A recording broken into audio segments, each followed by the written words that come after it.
Ça va?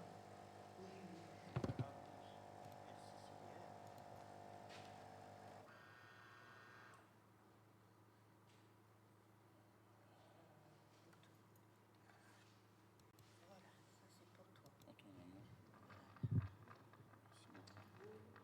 Nous, on reste aujourd'hui pour le ménage.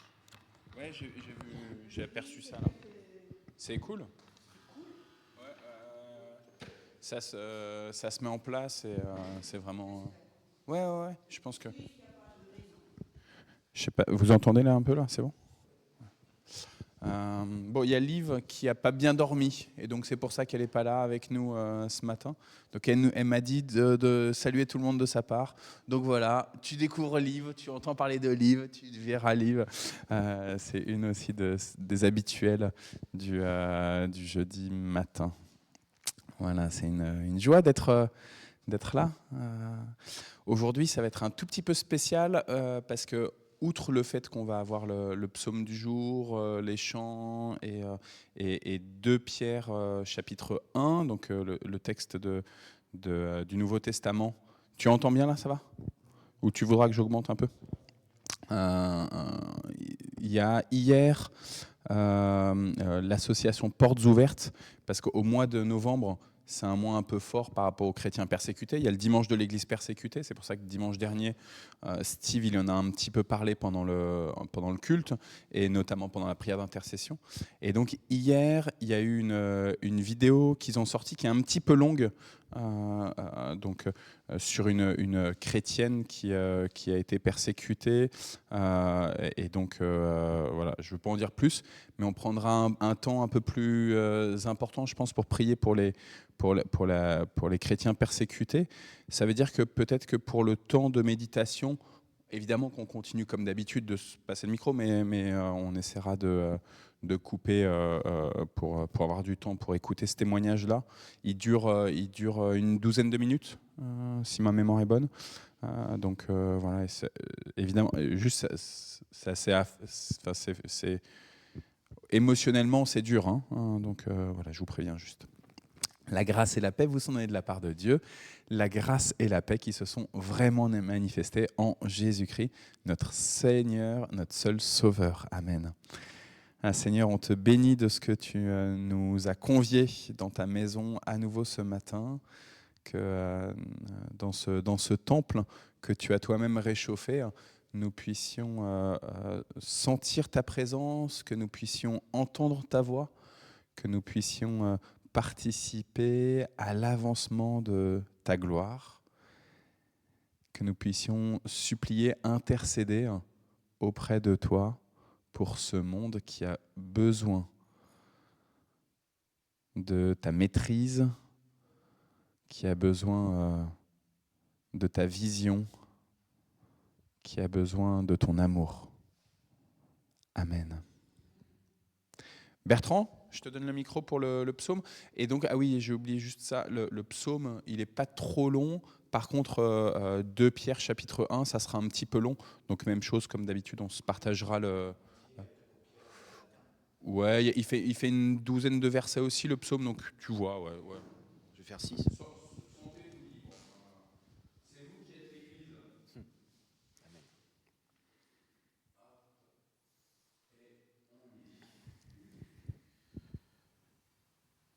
Du répertoire du chef de chorale, psaume de David, chant. Que Dieu intervienne, que ses ennemis se dispersent, que ses adversaires s'enfuient devant lui. Comme une fumée se dissipe, comme la cire fond au feu, que les méchants disparaissent devant Dieu. Mais que les justes débordent de joie, qu'ils éclatent d'allégresse devant lui. Chantez en l'honneur de Dieu, célébrez son nom pour l'accueillir, lui qui chevauche les nuages. Le Seigneur, voilà son nom. Soyez en fête devant lui. Dans la demeure qui lui appartient, Dieu est un père pour les orphelins, un justicier qui défend les veuves. Il donne une famille aux personnes isolées et aux prisonniers la joie de la liberté. Seuls les rebelles restent sur une terre brûlée.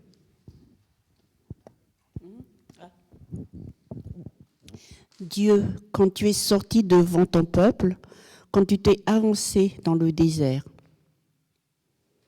La terre s'est mise à trembler et les cieux à ruisseler devant toi, Dieu du Sinaï, Dieu d'Israël. Tu as fait tomber une pluie abondante, tu as revigoré ton pays épuisé. C'est là que ton peuple s'est fixé, en ce lieu que toi, Dieu si bon, tu avais préparé pour le malheureux. Le Seigneur prononce une parole.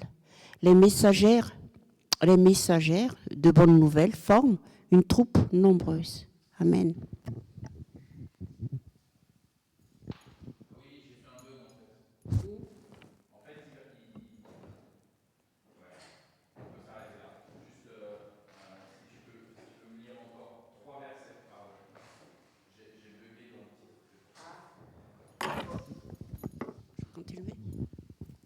Les rois des armées ennemies s'enfuient à toutes jambes. Les femmes restées à la maison partagent le butin.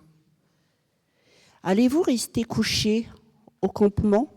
Les ailes de la colombe sont plaquées d'argent et ses plumes sont des reflets d'or pâle. Quand le Dieu souverain dispersera les rois, la neige tombée sur le mont Salmon. La montagne du Bachan est une montagne des divinités. La montagne du Bachan a de nombreux sommets.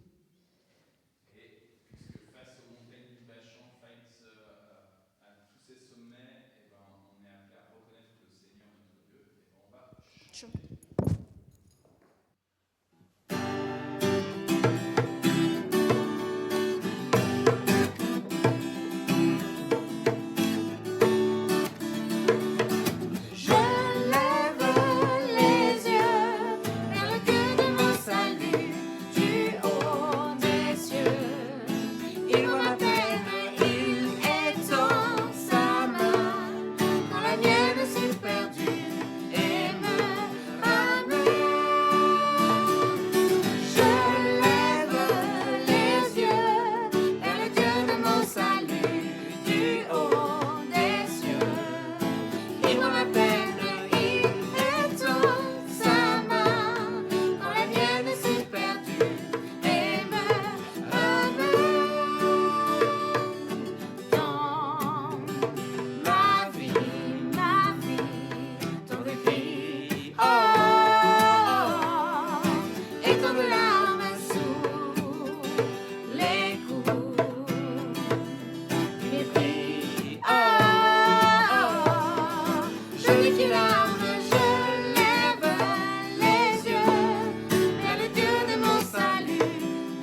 Oui, nous voulons être un peuple embrasé, l'église que ton cœur attend. Viens briser nos chaînes, détruire notre orgueil, Seigneur, fais-le maintenant. Oui, nous voulons être un peuple embrasé, l'église que ton cœur attend. Viens briser nos chaînes, détruire notre orgueil, Seigneur, fais-le maintenant. Notre Père plein de bonté, nos cœurs à toi s'abandonnent. Pour ce monde que tu as tant aimé, Seigneur, voici nos courants. Esprit de Dieu, Esprit du Dieu vivant, souffle du nord, souffle du sud, souffle de l'est, souffle de l'ouest, Esprit de Dieu, Esprit du Dieu vivant, souffle des quatre vents et descend sur nous.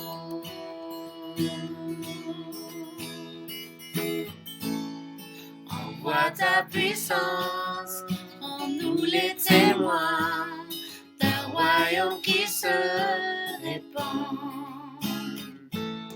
Fais brûler nos cœurs au sein des ténèbres comme un phare dans l'océan.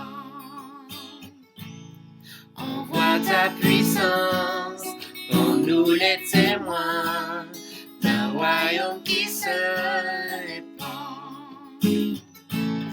Fais brûler nos cœurs au sein des ténèbres comme un phare dans l'océan. Notre Père plein de bonté, Dieu de ton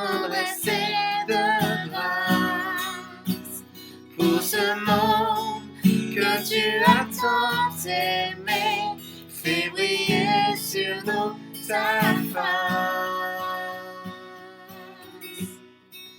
Esprit de Dieu,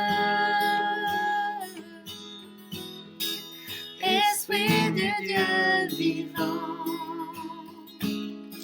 souffle du nord, souffle du sud, souffle de l'est, souffle de l'ouest, Esprit de Dieu, Esprit du Dieu vivant, souffle des quatre vents et descend sur nous.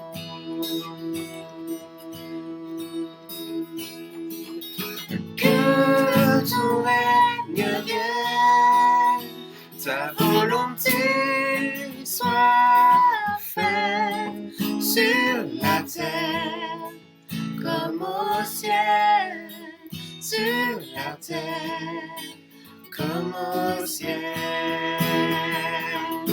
Que ton règne vienne, ta volonté soit faite sur la terre comme au ciel, sur la terre.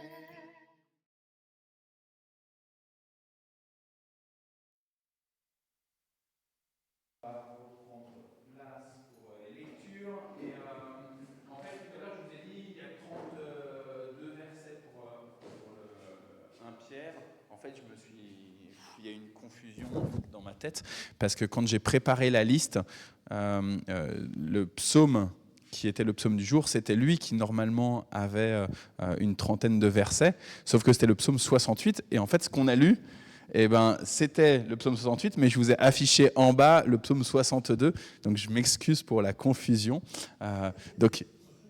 Du coup, tu te disais, tu regardais ta Bible, tu comprenais pas. C'est pour ça qu'il faut regarder l'écran, Alain. Comme ça, on est ensemble, même si, des fois, il y a des trucs un peu bizarres. Lisa, elle était connectée, je pense, ce matin, ou David devait être connecté ce matin. Non, tu n'étais pas connecté sur le tour de la Bible. Il n'y a que Anta, David sûrement. Et donc, à se dire, mais c'est bizarre, là, qu'est-ce qui nous sort, Arnaud ? Bon, voilà, on a lu le psaume d'aujourd'hui, le 68, en tout cas une partie, mais c'était affiché psaume 62. Et donc 2 Pierre chapitre 1 sur lequel on va méditer maintenant. Donc lui il contient 20 ou 21 versets. Du coup Lisa, hop, je te passe le micro et puis comme ça après tu passeras à Alain. De toute façon je l'affiche. En français ? En français. Ah mince. Simon Peter, a servant and apostle of... Non? Ok. De la part de Simon Pierre, apôtre qui est au service de Jésus-Christ. À ceux qui ont reçu en partage une foi aussi précieuse que la nôtre, grâce à la justice de notre Dieu et du Sauveur Jésus-Christ. Que la grâce et la paix vous soient données en abondance par la vraie connaissance de Dieu et de Jésus notre Seigneur. Combien de versets? 3, 4, ok. Par sa puissance divine, le Seigneur nous a fait don de tout ce qui permet de vivre dans l'attachement à Dieu. Il nous a fait connaître celui qui nous a appelés par sa propre gloire et sa propre grandeur.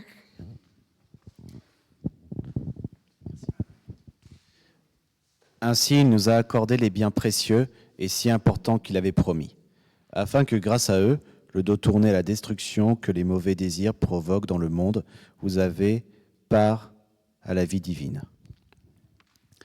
Pour cette raison même, faites tous vos efforts pour enrichir votre foi d'une excellente conduite et votre excellente conduite de la connaissance de Dieu. À votre connaissance de Dieu, ajoutez la maîtrise de soi, à votre maîtrise de soi, la persévérance, et à votre persévérance, ajoutez l'attachement à Dieu. Enfin, à votre attachement à Dieu, ajoutez l'affection fraternelle, et à votre affection fraternelle, l'amour. En effet, si vous avez ces qualités, et si vous les développez, elles vous pousseront à agir et vous feront progresser dans la connaissance de notre Seigneur Jésus-Christ.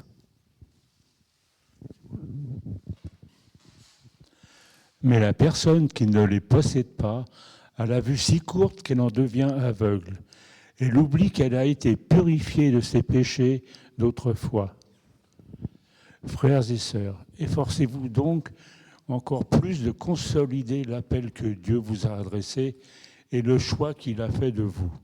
Si vous faites cela, vous n'abandonnerez jamais votre foi. Car c'est ainsi que vous sera largement accordée l'entrée dans le règne éternel de notre Seigneur et Sauveur Jésus-Christ. Voilà pourquoi j'ai l'intention de toujours vous rappeler ces choses, afin que vous les connaissiez déjà et que vous restiez fermement attachés à la vérité que vous avez reçue. Mais j'estime juste de vous tenir en éveil par mes rappels, tant que je suis encore dans ce corps mortel. Car je sais que l'heure de quitter ce corps vient bien vite, comme notre Seigneur Jésus-Christ me l'a révélé. Je ferai donc en sorte que même après mon départ, vous puissiez toujours vous rappeler tout cela. En effet, ce n'est pas avec des légendes habilement imaginées que nous vous avons fait connaître la venue avec puissance de notre Seigneur Jésus-Christ, c'est de vos propres yeux que vous avez vu sa grandeur. Il a reçu de la part de Dieu le Père honneur et gloire, quand une voix portée par la gloire majestueuse lui parvient. Celui-ci est mon Père bien-aimé, en qui je mets toute ma joie. Cette voix, nous l'avons entendue, nous-mêmes qui venait du ciel, lorsque nous étions avec lui sur la montagne sainte. Ainsi, nous considérons comme plus solide encore la parole des prophètes. Nous ferait bien d'y prêter attention. Elle est pareille à une lampe qui brille dans le lieu obscur, jusqu'à ce que le jour paraisse et que les étoiles du matin se lèvent dans nos cœurs. Avant tout, sachez bien ceci, personne ne peut interpréter de lui-même une prophétie de l'Écriture. Car aucune prophétie n'a jamais révélé de la seule volonté humaine, mais ce parce que l'Esprit Saint les portait, que des personnes ont parlé de la part de Dieu.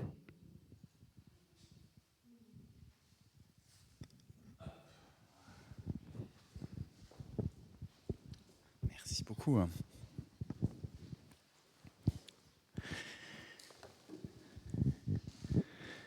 Pierre qui vient encourager non pas une personne ou une communauté particulière, mais toute l'Église. Et je ne sais pas vous, mais moi je sens dans cette deuxième lettre de Pierre que Pierre il a pris de l'âge, il a pris de la bouteille. On le sent presque en fin de vie, en train de regarder tout ce qui va y avoir comme héritage pour l'Église de ce qu'il a pu annoncer.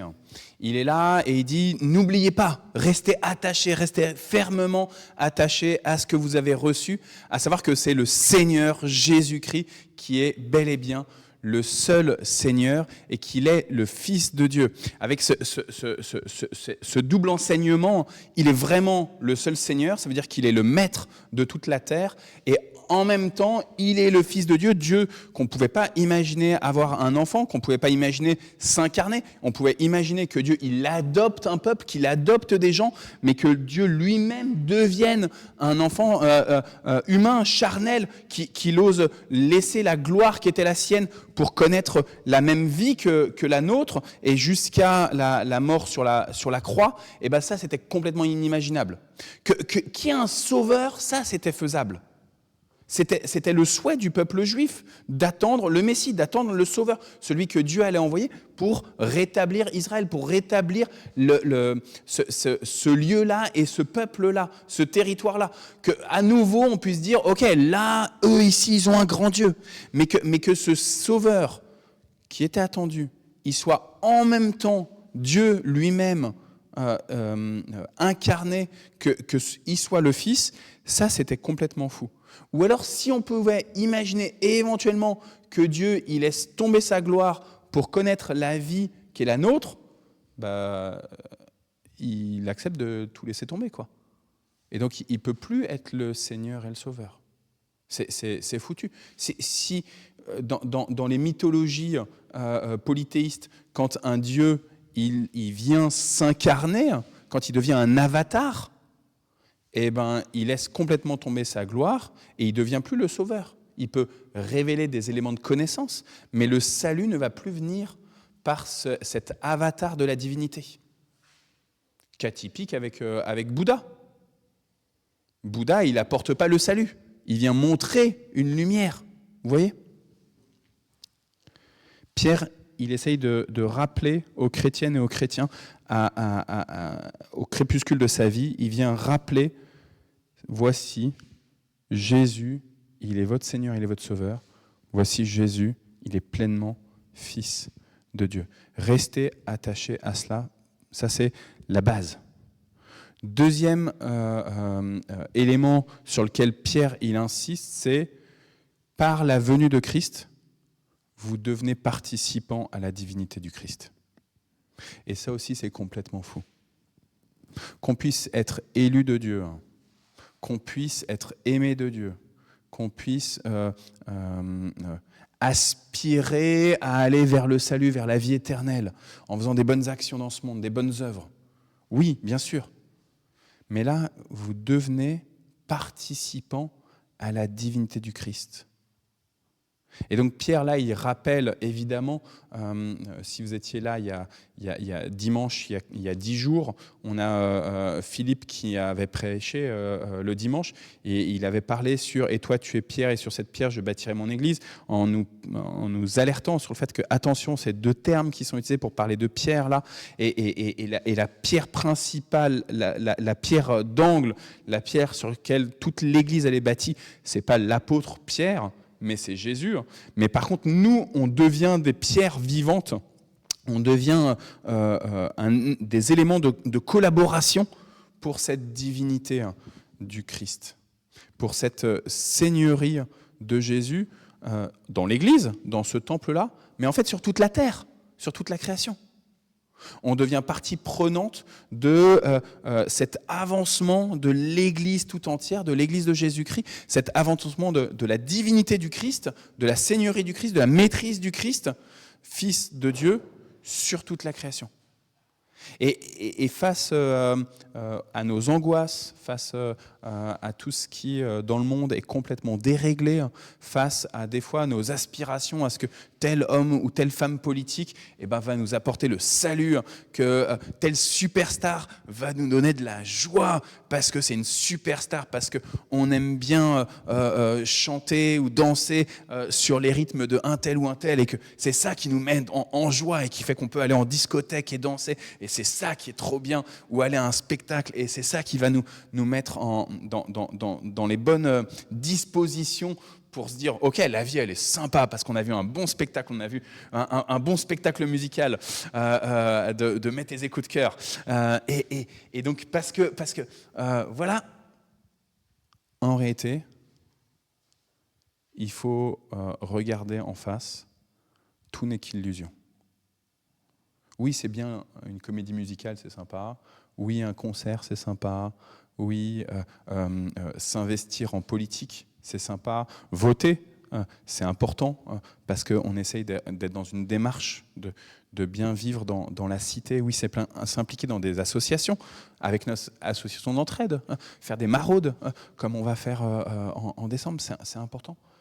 Mais tout cela n'est finalement qu'une si petite parcelle de paix, de joie, d'espérance, de salut.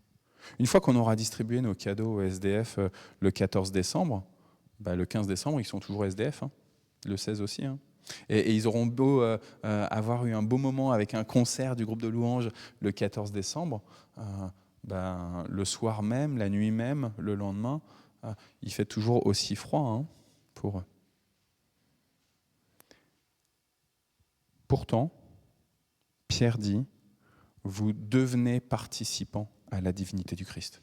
On ne peut pas juste dire, ok, on vient le jeudi ou le dimanche adorer Christ et il est mon seul Seigneur et mon seul Sauveur, et alléluia, à lui toute la gloire, à lui toute la puissance, à lui tous les honneurs, sans prendre en considération le fait que je suis appelé à partager cette divinité.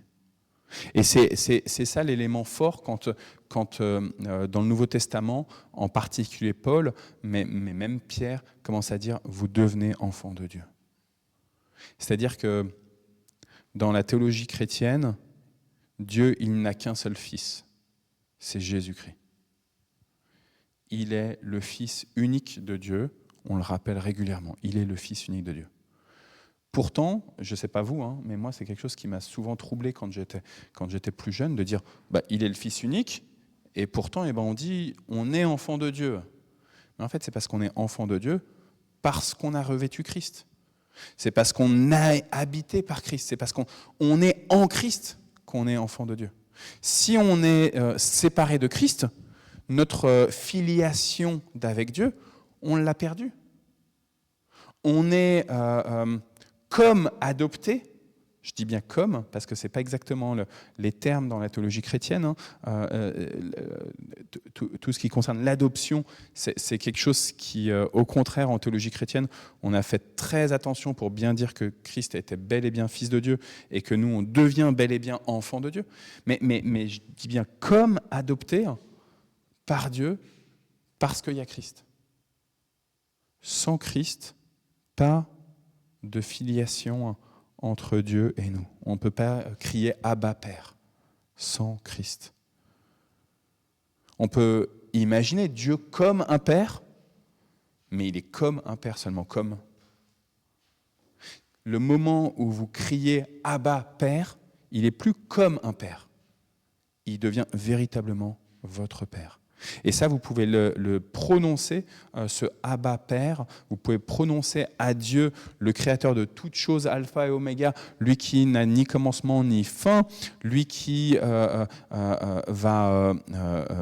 qui tient à la fois ce monde, qui tient l'herbe qu'il y a dans le jardin, qui tient toutes les étoiles, qui tient absolument toute vie, celle qu'on connaît, celle qu'on ne connaît pas, entre ses mains, quand vous pouvez lui dire « Tu es mon Abba, tu es mon Père », ça c'est par Christ et par l'Esprit qui habitait en Christ, avec Christ, et dont Pierre nous dit à la fin, c'est par Christ que vous pouvez entendre des prophéties.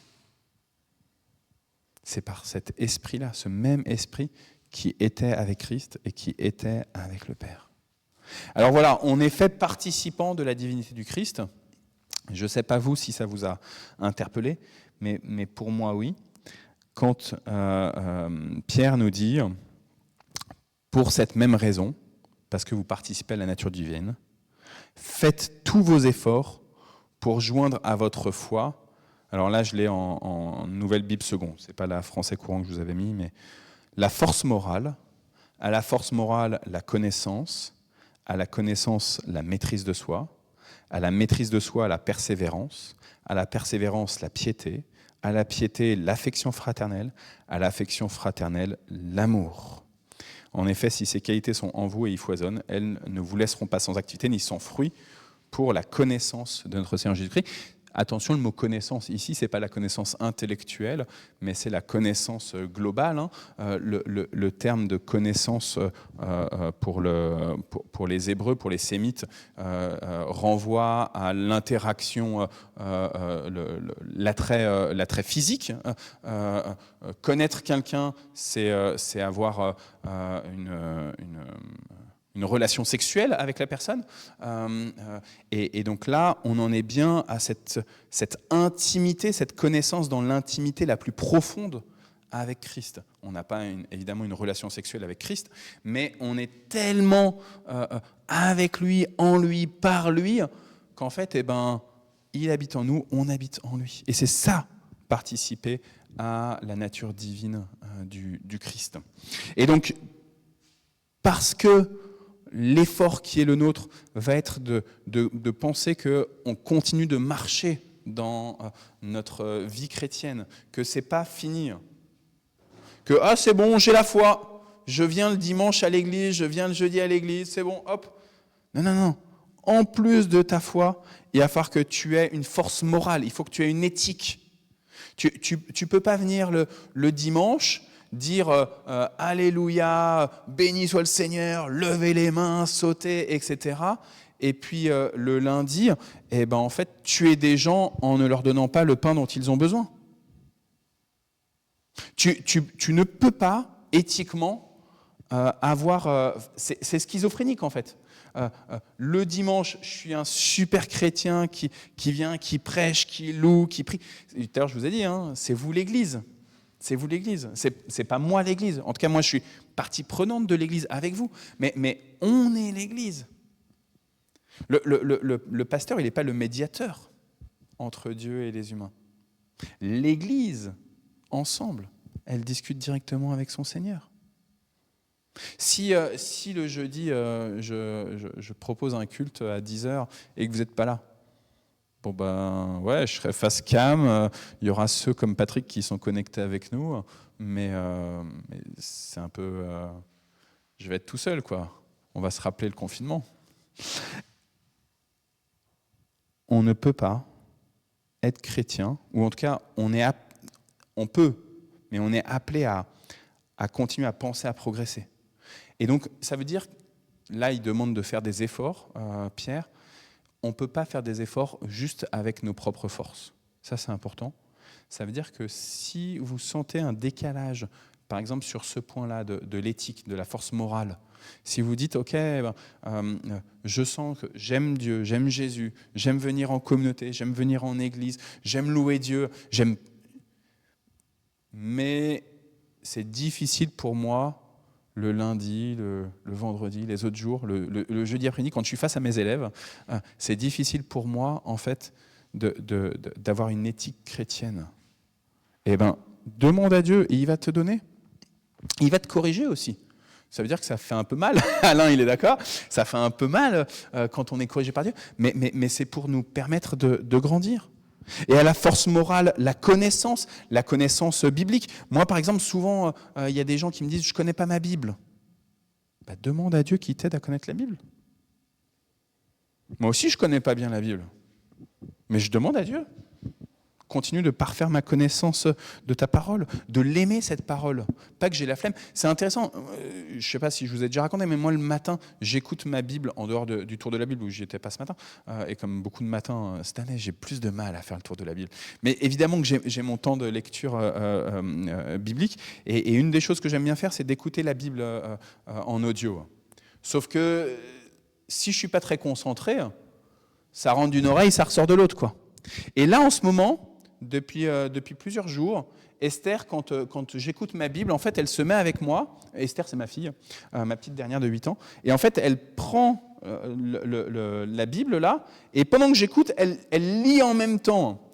En fait, Esther, elle est souvent corrigée, ou j'ai envie de dire même insultée, par un de ses frères, parce qu'il trouve qu'elle lit pas très très bien, qu'elle bute un peu sur les mots encore, et donc souvent quand on lit en famille, un de ses frères, je ne veux pas vous dire lequel, il lui dit ouais Esther, donne le texte, moi je vais le lire parce que toi t'es trop lente. Et donc là elle prend plaisir le matin pendant que j'écoute la Bible à lire à voix haute, à lire en même temps que la personne qu'on entend qui lit le texte. Et c'est génial en fait. Parce que du coup, j'entends la personne, j'entends ma fille, et du coup, ça m'incite à me dire, ok, à être un peu plus attentif encore. Plus de connaissances. Maîtrise de soi. Seigneur, il y a des tentations qui sont devant moi. Le péché, il est tapis à ma porte. Donne-moi de me maîtriser. Moi, il y a des moments où je suis en colère, des moments où je gueule. Je fais exprès de dire gueuler. Seigneur, corrige-moi. À chaque fois que j'essaye de moi-même de me dire « Allez Arnaud, fais des efforts, te mets pas en colère, les enfants ils font du bruit, tais-toi, te mets pas en colère, etc. » J'y arrive pas. Je me donne des bonnes... j'essaie de me motiver, mais ça ne marche pas. Par contre, chaque fois que je demande à Dieu son aide pour me maîtriser, et ben dans ces cas-là, ça fonctionne. Persévérance, piété, affection fraternelle, amour. Vous êtes fait participant à la divinité du Christ. Vous n'êtes pas juste des membres de l'Église au sens de l'Église universelle. Vous n'êtes pas juste des membres du club, la petite église qui se situe en rue de Gassicourt. Vous êtes fait participant à la nature du Christ, à cette nature divine. Alors, dans la première épître de Pierre, la semaine dernière, Françoise, tu nous avais conduit sur le premier chapitre de 1 Pierre. Dans le deuxième chapitre, qu'il y avait le lendemain dans le tour de la Bible, Pierre, il reprenait cette parole sur quand vous étiez des enfants, vous buviez du lait de petit enfant, mais maintenant vous êtes appelés à avoir une nourriture solide. Et je pense que un de nos grands dangers, en tout cas moi, un de mes grands dangers, mais j'ai envie d'élargir, c'est qu'on reste juste avec le petit lait, quoi. C'est vrai que moi j'aime bien boire un lait au chocolat le matin. Mais depuis quelques mois maintenant, je suis passé du Nesquik qui est ultra sucré, ultra transformé, à un cacao sans sucre. Et je me dis, ok, c'est encore une nourriture liquide, mais je passe à l'étape où je deviens un bonhomme, quoi. Maintenant, je bois du vrai cacao, quoi. Bon, peut-être qu'un jour, j'arrêterai même de boire du lait au chocolat le matin, on verra. Évidemment que vous avez vu que c'était un joke, hein. Mais, enfin, c'est vrai, mais ça, voilà. Mais quelle est la nourriture solide que je veux, quelle est la mienne ? Je vous ai promis qu'on n'allait pas faire trop long, donc il est déjà un peu tard, donc je m'arrête là. Mais évidemment que je sens que Anta, elle a plein de choses à dire. Non ? Là, c'est vrai que quand on parle d'enfant de Dieu, héritage, participant, ça reflète un peu une famille. C'est-à-dire que si on a le Père, c'est-à-dire notre Père charnel, on doit être discipliné, on doit faire ce qu'il veut, pas qu'il veut, mais dans la mesure du possible. On doit suivre certaines lois, voilà, donc il faut être carré et tout. Suivre, ne pas désobéir au Père. Donc c'est à peu près pareil, c'est la famille spirituelle, c'est comme ça. Être enfant de Dieu, c'est participer aux tâches ménagères quand on est en famille. Et enfant de Dieu, c'est participer à d'autres activités, faire la volonté de Dieu, ne pas déshonorer, comme on ne déshonore pas normalement le Père charnel et tout. C'est une famille, quoi. Ça parle d'héritage, c'est pareil. Ça veut dire la parole de Dieu est héritage, notre héritage. Et aussi, quand on est dans une famille, les parents aussi, des fois, laissent un héritage pour les enfants, aussi bien matériel que autre chose. Donc, c'est une famille, quoi. Il faut faire la volonté de Dieu pour être enfant. Amen. Alors ça me fait penser, hier j'ai participé à une étude biblique en ligne. Bon, elle se passait aux États-Unis et bien sûr j'ai été pris de court. Le pasteur m'a dit de lire le passage en anglais et après de terminer par la prière en anglais. Donc je comprends ce qu'a ressenti Lisa tout à l'heure, juste pour dire ça. On a étudié un passage de la lettre aux Galatiens et en fait on a soulevé une question importante. Ce qui me fait penser par rapport à ce qu'on a étudié précédemment avec Pierre, c'est il ne suffit pas de connaître le Christ, de connaître le nom de Jésus. Intellectuellement, voilà, il faut vraiment l'accepter dans son cœur au plus profond de son âme. Et aussi, on a fait le lien de l'origine, comment on entrait dans la communauté chrétienne. En fait, avant, c'était la circoncision, après, c'était le baptême, mais tous ces éléments-là, ça ne fait pas tout. Ça ne fait pas de vous un bon chrétien. Et je rebondis sur ce que tu as dit aussi ensuite, c'est au quotidien, c'est tous les jours. Il ne suffit pas de changer les masques quand on sort du temple, de l'église. C'est vraiment un travail au quotidien pour connaître le Christ, pour aller jusqu'au bout de notre foi, jusqu'à aller dans nos retranchements. En ce moment, je suis en train de préparer plusieurs couples au mariage. Et en fait, il y a cette première étape à franchir, de se marier. Et pour ça, ça demande quand même de bien clarifier sur quelles sont nos valeurs, quelles sont nos aspirations, qu'est-ce qu'il y a dans nos valises à chacun qu'on vient mettre ensemble. Mais finalement, ça ne suffit pas juste le jour du mariage. Il faut être marié au quotidien, quoi. Il faut travailler sa vie conjugale au quotidien. Le nombre de séparations, de divorces nous montre que justement, c'est un vrai combat du quotidien. Et je pense que cette image-là, qui est régulière dans le Nouveau Testament, de l'Église et son épouse, le Christ et son épouse, qui est l'Église, cette question de cette image de l'époux et de l'épouse, justement, vient nous rappeler pile poil ça, le fait que c'est un travail quotidien. Et c'est un travail pour l'Église. Mais en fait, ça veut dire que c'est un travail pour chaque membre de l'Église. On ne peut pas juste dire c'est bon, on a un pasteur qui croit en Jésus, alléluia, c'est bon. Tu vois ? Non, justement, c'est l'Église tous ensemble. Ça ne suffit pas que le pasteur y croit en Jésus. C'est à nous tous. Et en même temps, on est tous à des moments un peu différents. Le en même temps de Pierre qu'on entendait tout à l'heure sur la force morale, mais en même temps la connaissance, et en même temps la maîtrise de soi, et en même temps la piété, et en même temps, et ainsi de suite, et ainsi de suite. Ça veut dire qu'il y en a, en termes de piété, ils sont extraordinaires. Il y en a, c'est en termes de connaissance, il y en a, c'est en termes de force morale, etc., ou d'affection fraternelle. Il y a des gens, ils ont toujours de l'amour pour les autres, mais c'est débordant. Par contre, ils ont du mal à prier, ou ils connaissent pas bien la Bible, etc. Et en fait, on doit tous essayer de demander à Dieu de nous faire progresser dans ces différents lieux, et de se dire que en fait, c'est pas juste Bertrand qui va progresser, c'est pas juste Françoise qui va progresser, mais finalement, parce que le progrès des uns et des autres va faire qu'il va y avoir un progrès de l'Église entière. Merci. Là, je vais reprendre le thème de Pierre. Et toi, tu es Pierre sur cette pierre, je bâtirai mon Église. Oui, mais cette pierre sur laquelle l'Église est bâtie. En fait, il faut voir un paysage de montagne. La maison est construite avec une pointe en avant. Mais il faut l'empêcher de glisser.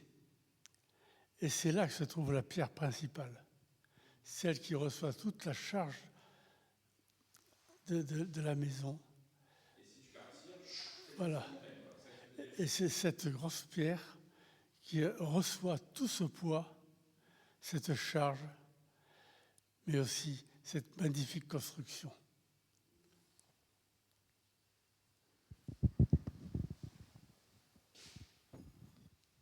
Est-ce que quelqu'un d'autre veut rajouter quelque chose encore ? Non ? On s'arrête là sur le texte. Donc, je vous propose de prendre quand même la douzaine de minutes là, pour regarder la vidéo de Porte Ouverte là, qui est sortie hier. À nouveau, c'est assez poignant, mais je pense que c'était important et ça va nous conduire ensuite dans notre temps d'intercession.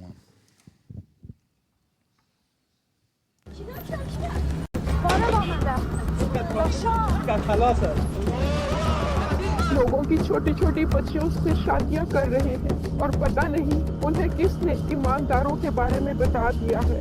The days changed to nights for Afghan people. Il n'y a pas de chrétiens en Afghanistan, a affirmé un porte-parole des talibans en 2022. Pourtant, en réalité, une poignée de disciples de Jésus est toujours présente dans le pays. Ce sont tous des convertis de l'islam, ce qui les rend coupables d'apostasie. Et l'apostasie est punie de mort en Afghanistan. Évidemment, comme beaucoup d'autres droits de l'homme, la liberté de religion n'existe tout simplement pas dans le pays. Mais depuis la prise de pouvoir des talibans en août 2021, c'est encore pire. Les libertés individuelles, et en particulier celles des femmes, ne cessent d'être réduites. Intimidation, arrestation, détention arbitraire, disparition forcée, torture, viol et exécution attendent tous ceux qui sortent du cadre extrêmement strict des talibans. Quand ils ont repris le pouvoir, la chasse aux chrétiens a été lancée. Pour la première fois, selon notre index mondial de persécution des chrétiens, ce n'était plus la Corée du Nord qui représentait le pire pays où être chrétien, c'était l'Afghanistan. Depuis, son niveau dans l'index est un peu descendu. Et malheureusement, ce n'est pas parce que la persécution est moins forte, c'est tout simplement parce que la majorité des chrétiens soit se sont enfuis, soit ont été tués. Selon notre manière de calculer, moins de faits de persécution équivaut à un score de violence plus bas. Mais la pression subie dans la vie quotidienne reste à son maximum. Des chrétiens afghans réfugiés en témoignent. Nous avons perdu notre pays d'origine. Je n'aurais jamais imaginé que ça se finisse comme ça. Les gens ordinaires en Afghanistan vivent en grand danger. Quand ils se réveillent le matin, ils ne sont pas sûrs de vivre jusqu'au soir. Et quand ils se couchent le soir, ils ne sont pas sûrs de se réveiller le lendemain. Là-bas, chrétien est synonyme de koufar. S'ils apprenaient que quelqu'un est chrétien, ils le tueraient tout de suite.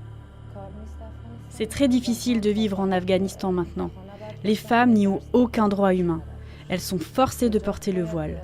Et si une femme refuse de porter le voile, elle sera soit tuée, soit violemment battue. Du coup, beaucoup de femmes restent chez elles et ne sortent nulle part. J'ai 2 nièces là-bas, qui ont elles-mêmes des filles. Elles ne peuvent pas sortir.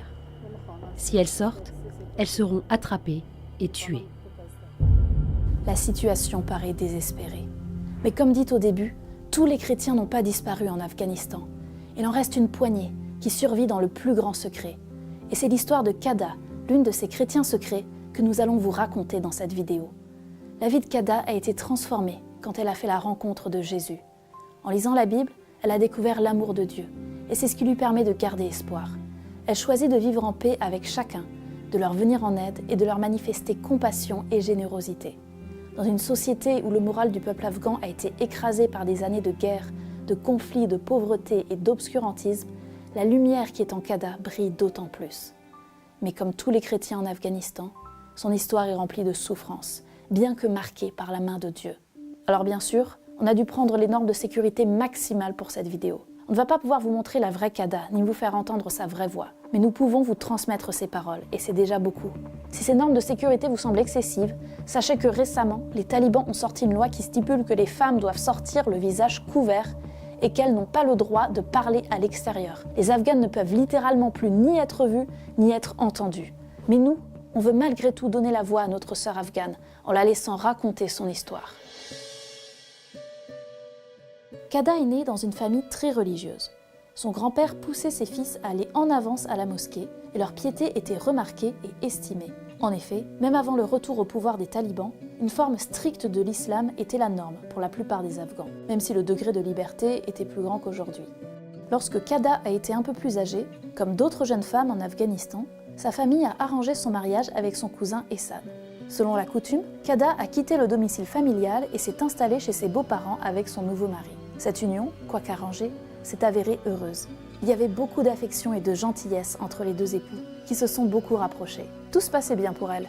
Son mari l'adorait, elle s'entendait bien avec sa belle famille, elle avait un travail de bureau qu'elle aimait, ses collègues l'appréciaient. Elle raconte: Je m'entendais bien avec tout le monde, et tout particulièrement avec une fille qui dirigeait notre équipe au boulot. C'était simple de lui parler. Elle me parlait souvent d'elle et de sa vie. Un jour, elle m'a tendu un livre sans rien dire dessus. C'était une Bible. Kada a mis la Bible dans son sac et l'a emportée chez elle pour la montrer à son mari Ehsan. Ehsan m'aimait beaucoup. Il m'a assuré qu'il serait toujours à mes côtés. Qu'importe le chemin où tu t'engages, je suis ton allié et je te suivrai, m'a-t-il déclaré. Ainsi, nous avons commencé à lire les pages de l'Ancien et du Nouveau Testament pendant 6 mois. Nous avons eu la foi, nous nous sommes fait baptiser et c'est là que notre chemin avec Jésus a commencé.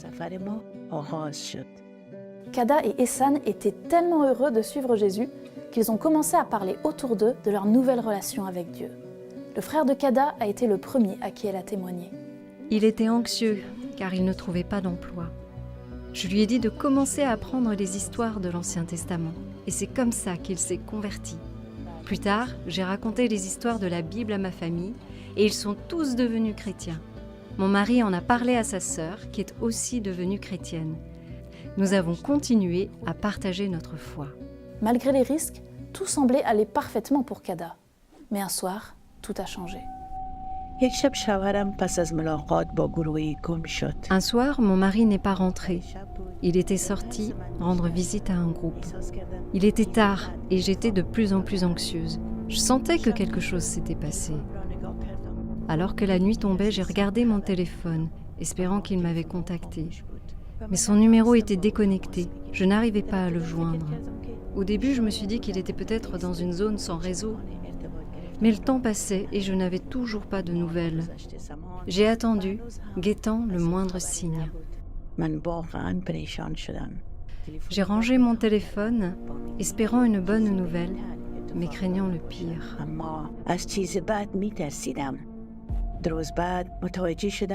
2 jours plus tard, j'ai appris qu'on l'avait retrouvé mort. Son corps portait des marques de torture. Je me suis évanouie. Je suis restée longtemps inconsciente.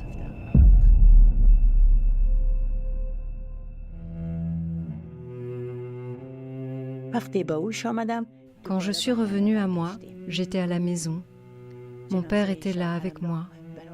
Le corps de mon mari avait déjà été emmené pour être enterré. Aujourd'hui encore, Kada ne sait pas qui a enlevé et tué son mari, ni dans quelles circonstances. Elle ne le saura probablement jamais.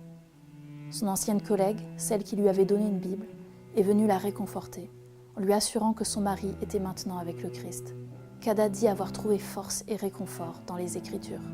Je discutais avec Essan tous les jours. Maintenant qu'il n'est plus là, je parle à Dieu chaque nuit. Je crois qu'il m'entend et qu'il écoute toutes mes prières. J'ai séché mes larmes, j'ai lu le chapitre 6 de la lettre aux Éphésiens et j'ai fait le vœu de servir à la manière du Christ. Malgré les défis, grâce au soutien de mes frères et sœurs fidèles, j'arrive à trouver la joie dans ma nouvelle vie sans mon mari. Au travers de partenaires locaux, Portes Ouvertes soutient financièrement Kada pour l'aider à subvenir à ses besoins et à ceux de ses enfants. Car en tant que femme, elle ne peut pas sortir sans être accompagnée d'un homme. Nous nous soutenons les uns les autres dans notre foi en lisant la Bible. Sur le plan économique, les frères et sœurs qui ont plus aident ceux qui ont moins. Jésus nous donne une foi forte pour que nous puissions nous soutenir les uns les autres et éliminer la pauvreté et les difficultés parmi nos frères et sœurs. À l'ombre du pouvoir des talibans, la vie est très dure. Malgré tout, ancrés dans la foi, nous avançons à travers la tempête. Il ne reste plus beaucoup de chrétiens en Afghanistan. Mais une chose est sûre, ceux qui sont encore là suivent l'appel de Dieu. C'est très difficile et c'est très dangereux, mais Dieu leur donne la foi nécessaire pour aller jusqu'au bout de leur appel. Si on doit perdre la vie, on en sera fier. Je vous demande de prier pour que les Afghans se convertissent. Lorsque nous avons choisi le chemin du Christ, nous savions que le parcours serait difficile. Mais avec l'espoir et les promesses que Dieu nous a données, nous persévérons et poursuivons le voyage. Nous espérons qu'un jour tout ira bien et que l'Afghanistan sera totalement chrétien. L'Afghanistan doit changer et cela arrivera si nous avons une foi solide en Jésus-Christ. Kada nous a dit que c'est en lisant le chapitre 6 de la lettre aux Éphésiens qu'elle a été fortifiée après la disparition de son mari. Cette lettre a été écrite par l'apôtre Paul au 1er siècle, alors qu'il était emprisonné pour avoir annoncé l'Évangile. On va lire ce passage ensemble si vous le voulez bien. Je commence à partir du verset 10. « Devenez forts avec la force très puissante du Seigneur. Prenez avec vous toutes les armes de Dieu pour pouvoir résister aux pièges de l'esprit du mal. Non, ce n'est pas contre des êtres humains que nous devons lutter, mais c'est contre des forces très puissantes qui ont autorité et pouvoir. Nous devons lutter contre les puissances qui dirigent le monde de la nuit, contre les esprits mauvais qui habitent entre le ciel et la terre. C'est pourquoi prenez toutes les armes de Dieu. Ainsi, dans les mauvais jours, vous pourrez résister. Et après avoir bien lutté, vous resterez debout. » Quand Paul dit aux Éphésiens que nous n'avons pas à lutter contre des êtres humains, parfois traduit dans d'autres versions par « la chair et le sang », il veut dire que les armes que nous devons prendre sont métaphoriques et que la guerre dans laquelle nous sommes embarqués n'est pas une guerre physique, mais une guerre spirituelle. Pour lutter contre les armes réelles, les tanks, les kalachnikovs et les machettes qui attaquent nos frères et sœurs persécutés, voici les armes que nous devons prendre. Alors debout, Prenez la vérité comme ceinture. Mettez la justice comme cuirasse. Prenez comme sandale l'ardeur pour annoncer la bonne nouvelle de la paix. Toujours et partout, prenez le bouclier de la foi. Avec lui, vous pourrez éteindre les flèches brûlantes de l'esprit du mal. Recevez aussi le casque du salut et l'épée de l'Esprit Saint, c'est-à-dire la parole de Dieu. Et voici de quelle manière nous devons lutter. Priez sans cesse. Faites toutes vos prières et toutes vos demandes par l'Esprit Saint. Soyez bien attentifs et priez toujours fidèlement pour tous les chrétiens, en particulier pour moi. Paul, chrétien persécuté, demande aux Éphésiens de prier pour lui. Priez pour moi, afin que Dieu mette sa parole dans ma bouche. Alors j'annoncerai avec courage le mystère de la bonne nouvelle. Je suis le porte-parole de cette bonne nouvelle, et pour elle, je suis attaché avec des chaînes. Priez pour que je parle avec courage, comme je dois le faire. On arrive à la fin du chapitre qui conclut la lettre aux Éphésiens. Beaucoup s'arrêtent dans leur étude biblique à cet endroit-là, mais moi je veux continuer à lire jusqu'au bout et insister sur ces derniers versets où Paul dit au revoir aux Éphésiens. Je veux que vous aussi, vous connaissiez ma situation et ce que je fais. Tychik, mon frère et mon ami, qui sert fidèlement le Seigneur, vous donnera toutes les nouvelles. Je l'envoie exprès chez vous pour vous dire comment nous allons et pour vous encourager. Tychik, qui c'est ce mec? Il n'apparaît que très peu dans la Bible. On sait qu'il a accompagné Paul dans ses voyages et qu'il a porté quelques-unes de ses lettres à Colosse et à Éphèse. Je vais vous dire, Tychik, c'est moi. Tychik, ce sont mes collègues au bureau qui m'aident dans mon travail et qui valident mes scripts. Tychik, ce sont mes collègues internationaux qui ont fait l'interview de Kada et des chrétiens réfugiés. Tychik, ce sont nos partenaires terrains qui nous ont mis en contact avec eux. Paul, lui, c'est Kada et tous les chrétiens afghans. Et les Éphésiens, alors, c'est qui? Eh bien, c'est vous qui regardez cette vidéo.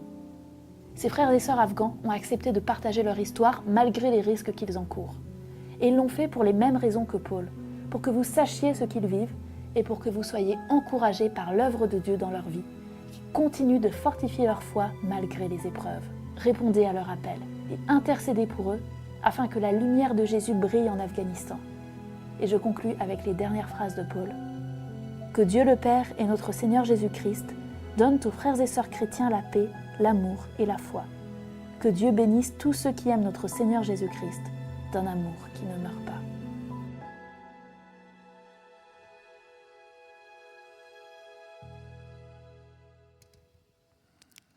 Voilà, on va s'arrêter avec cette vidéo. Je vous ai dit, hein, c'est lourd.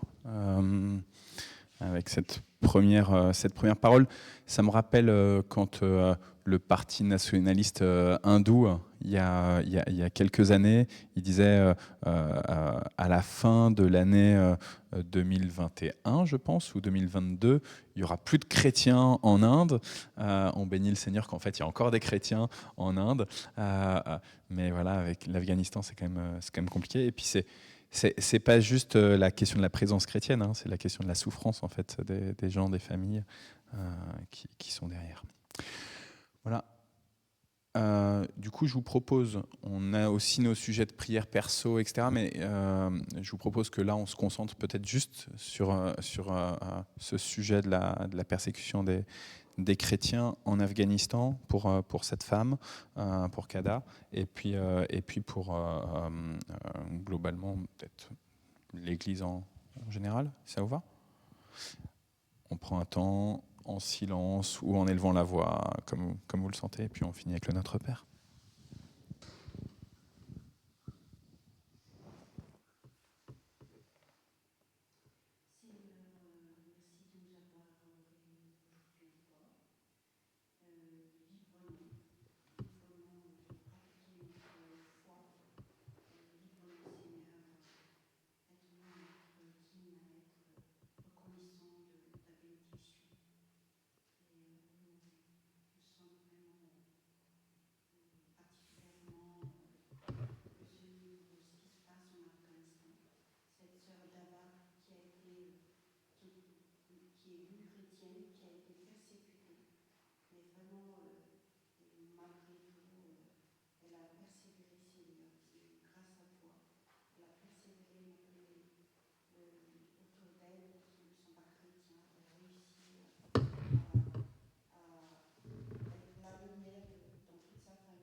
une sœur comme papa.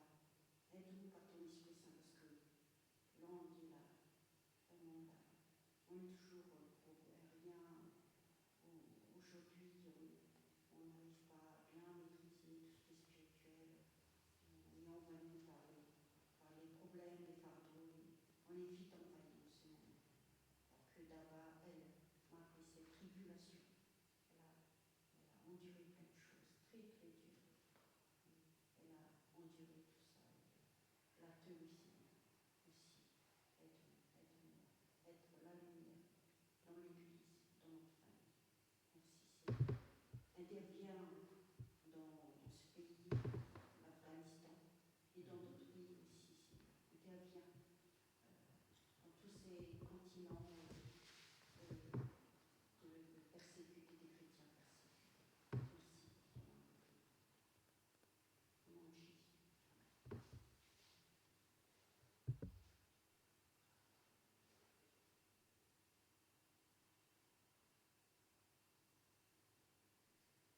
Seigneur, nous te remettons ce pays d'Afghanistan, Seigneur, et bien sûr bien d'autres, mais nous pensons plus spécialement à cette jeune femme, à cette famille, Seigneur, tous ces chrétiens, Seigneur, qui essaient, Seigneur, de garder, Seigneur, tes commandements, Seigneur, qui essaient de pouvoir partager, Seigneur, cet amour qu'ils ont reçu de toi. Seigneur, vraiment être avec eux, et soutenir, Seigneur,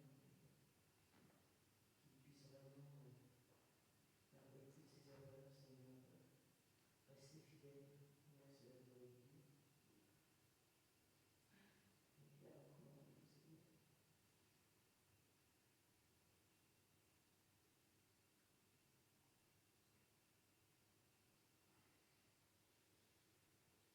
Merci Seigneur.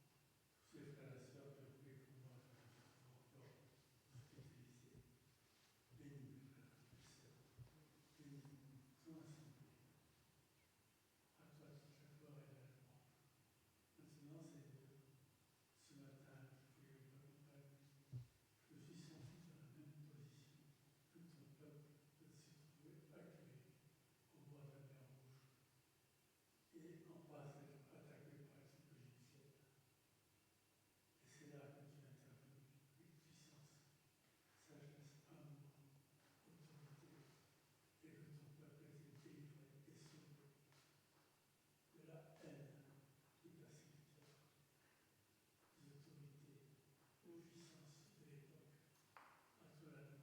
Seigneur. Amen. Seigneur, moi je veux te prier pour les oppresseurs. Je crois que tu es capable de transformer les cœurs, que tu es capable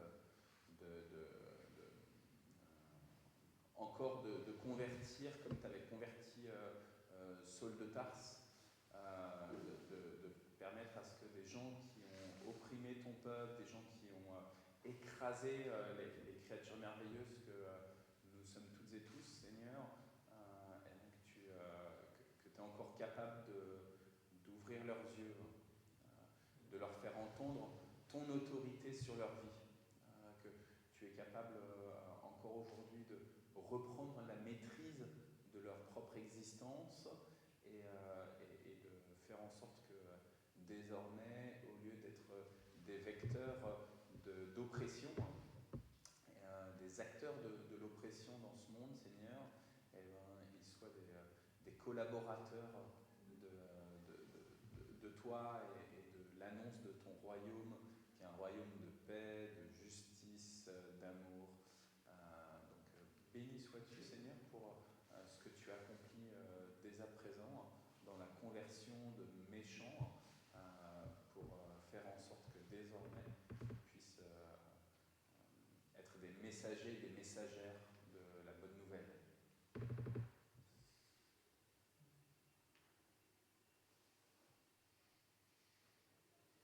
Notre mère aussi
ensemble, nous disons la prière que Jésus-Christ a enseignée à ses disciples quand ils lui ont dit « Apprends-nous à prier.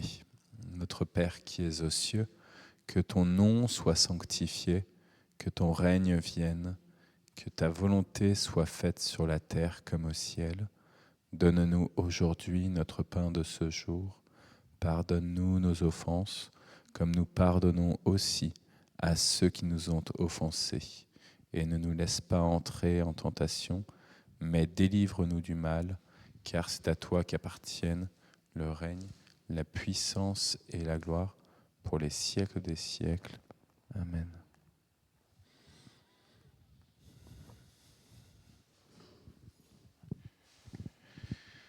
Que le Seigneur vous bénisse, lui qui est vraiment la grâce de Dieu, lui qui, par sa présence, par son ministère, par sa mort et par sa résurrection, vous offre l'opportunité, vous aussi, de participer à sa gloire. Oui, soyez bénis, soyez remplis de joie, de paix, d'espérance, d'amour. Amen. Bon jeudi. Pour ceux qui partent et pour ceux qui restent, on se retrouve pour le déjeuner en simplicité. J'ai l'impression que les tables, elles étaient pleines de victuailles, il y en avait de partout, ça débordait. Donc soyez tous vraiment les bienvenus.